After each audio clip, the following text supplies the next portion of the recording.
নমস্কার, শ্রীমতীর ডায়েরিতে স্বাগত। আশা করি সবাই ভালো আছেন। আজ বানাবো ল্যাম্ব কারি। কানাডাতে ফিশ, চিকেন, মাটন যাই কিনুন না কেন সবই ফ্রোজেন পাওয়া যায়, তাই সবার আগে ডিফ্রস্ট করে নিলাম।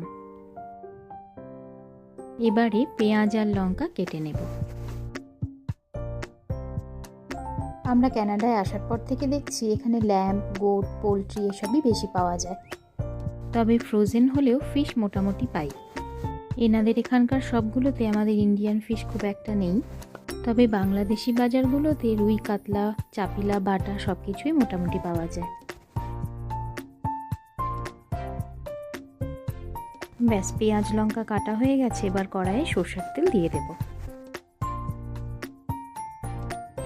তেল গরম হয়ে গেছে, সবার আগে দেব কাঁচা লঙ্কা, এরপর দেব পেঁয়াজ কুচি,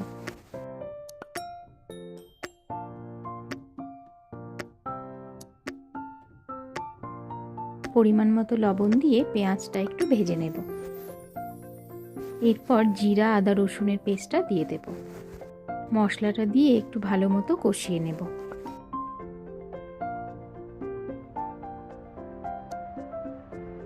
খুব ভালো মতো কষানো হয়েছে, মশলা ঘোলা জলটা দিয়ে আরেকটু কষিয়ে নেব।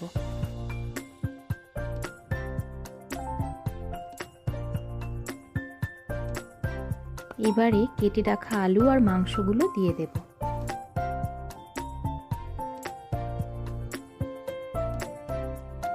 এবারে দেব পরিমাণ মতো হলুদ গুঁড়ো আর লঙ্কা গুঁড়ো।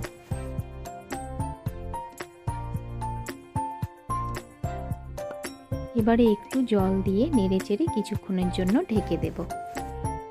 মাংসটা কিছুক্ষণ পর পর নেড়েচেড়ে আর একটু করে ঢাকা চাপা দিয়ে করব। এতে সময় একটু বেশি লাগলেও মাংসটা কিন্তু খুব সুন্দর তৈরি হয়ে যাবে। আলুগুলো সেদ্ধ হয়ে গেছে দেখে তুলে রেখেছি। এবারে আরও কিছুক্ষণ মাংসটা কুক করে নেব।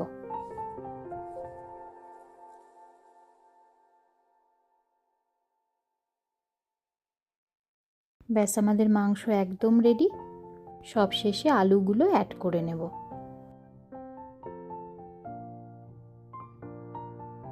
ভিডিওটি ভালো লাগলে লাইক, সাবস্ক্রাইব করে পাশে থাকবেন। দেখা হবে পরের একটি ভ্লগে।